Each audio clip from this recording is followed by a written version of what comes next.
कोल्हापूर महापालिकेच्या स्थायी सभेत आरोग्य सेवा, नागरी सुविधा, अतिक्रमण, पाणीपुरवठा आणि कर्मचारी अशा विविध प्रश्नांवर जोरदार चर्चा झाली.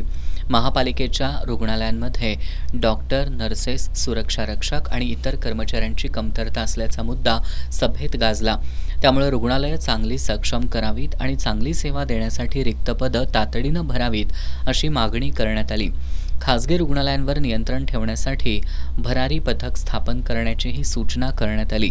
यावर प्रशासनानं 153 तांत्रिक पदांच्या भरतीचा प्रस्ताव शासनाकडे पाठवण्यात आला असून मान्यता मिळताच भरती प्रक्रिया राबवली जाणार असल्याचं स्पष्ट केलं. नागरी सुविधा केंद्रांमधून जन्म-मृत्यू दाखले मिळवताना नागरिकांना होणारा त्रासही सदस्यांनी मांडला. वारंवार फेऱ्या माराव्या लागत असल्यानं नाराजी व्यक्त करण्यात आली.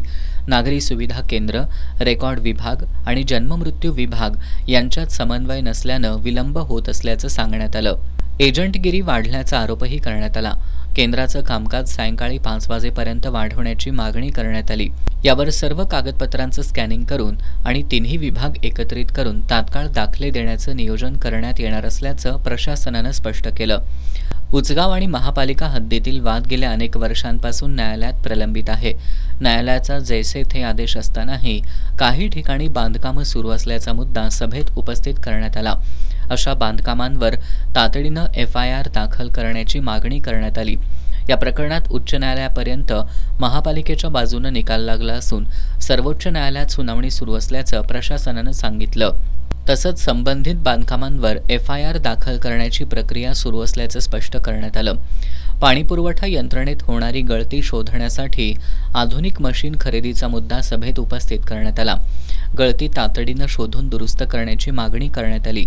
यावर सुमारे 33 लाख रुपये किमतीचं हे मशीन असून 10 इंच पाईपमध्ये रोबोद्वारे गळती शोधता येते.